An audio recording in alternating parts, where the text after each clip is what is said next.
मेवाड़ में एक राजकुमारी थी, उस राजकुमारी का नाम था चांद कंवर। क्या नाम था? मेवाड़ की राजकुमारी है चांद कंवर। उसकी सगाई जयपुर के राजा के साथ की गई। जयपुर के राजा का नाम था प्रताप सिंह। हवा महल देखा आपने? हवा महल, हवा महल बनाने वाला जो राजा है जयपुर के अंदर, वो कौन था? प्रताप सिंह।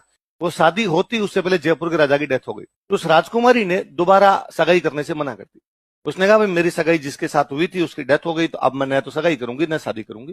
तो बाद में आजीवन कुमारी रही थी और उसने ये माना भाई मेरा पति प्रताप सिंह ही था, उसकी डेथ हो गई तो मैं दोबारा शादी नहीं कर रही। इवन जयपुर जो रॉयल फैमिली थी ये भी बहुत ज्यादा मानते, जिनको लगता था कि अरे वो राजकुमारी हमारे राजा से शादी की हुई थी, हमारे राजा की डेथ हो गई इसलिए उसने बाद में शादी भी नहीं की। तो जयपुर वाले उनको अपनी माँ का दर्जा दिया करते थे, भाई यहाँ आती तो हमारी माँ के समान होती वो। तो बाद में भी जयपुर वाले उनको माँ मानते। चांद कंवर का बड़ा नाम हुआ। मेवाड़ वालों को बाद में लगा कि यार राजकुमारी तो अब घर में ही है अपने, और इसने इतना बड़ा त्याग किया, इसने शादी नहीं की इस प्रकार से। मेवाड़ वालों ने उस राजकुमारी की याद में, चांद कंवर की याद में सिक्का जारी किया। उसका नाम क्या था? अब मेवाड़ में दो सिक्के हो गए, एक हो गया स्वरूप शाही, एक कौन सा हो गया? चांदोड़ी।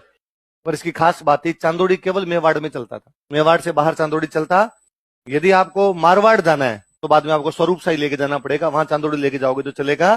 कहते हैं मेवाड़ में एक बार एक राजा थे, उनके दरबार में कोई एक कवि रहते थे, और एक दिन उन कवि ने राजा को कहा कि मैं तीर्थ यात्रा पे जाना चाहता हूँ। तो उनका हाँ जाइए। तो उनका मेरे पास रुपए नहीं। तो राजा ने वित्त मंत्री कहा कि मंत्री जी, कवि महोदय जितने पैसे मांगे उतने पैसे दीजिए, तीर्थ यात्रा करके आएंगे। वो जो वित्त मंत्री था वो कंजूस था, और उसको लगा यार फालतू में राजा तो कर देते हैं, दोन क्यों दो यार, स्टेट का पैसा है। उसने क्या किया, चांदोड़ी सिक्के दे दिए। अब चांदोड़ी मेवाड़ से बाहर चलेंगे नहीं, तो मतलब आप मेवाड़ के अंदर अंदर के मंदिर घूम सकते हो, मेवाड़ से बाहर आप जा नहीं सकते। वो कवि ने रुपए लिए, गए नहीं तीर्थ यात्रा, दूसरे दिन वापस दरबार में आ गए। तो राजा ने वापस पूछा कि अरे आप तीर्थ यात्रा पे नहीं गए? तो उनका मुझे पैसे नहीं मिले। तुमने वित्त मंत्री की तरफ देखा, वित्त मंत्री ने कहा साहब दे दिए, मैंने तो कल ही पैसे दे दिए इनको।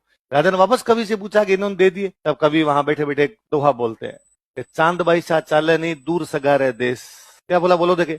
चांद भाई सा चाले नहीं दूर सगा रहे देश। मेवाड़ के बाहर जो स्टेट है, मान लो मारवाड़ है, जयपुर है, इनमें मेवाड़ के राजा की रिश्तेदारियां हुआ करती। या तो मेवाड़ के राजा की शादी होती है, वहां का राजा मेवाड़ शादी होता। और जिनमें हमारे शादी ब्याह होते हैं उनको बोलते हैं गांव में सगा जी, सगा प्रसंगी, सगा संबंधी बोलते हैं जिनमें हमारे शादी ब्याह होते हैं। तो उसने कहा कि चांद बाई सा चालनी, अपने जो चांद बाई वाला सिक्का है वो दूसरे सगों के देश में नहीं चलता, अपने अपने देश में चलता है।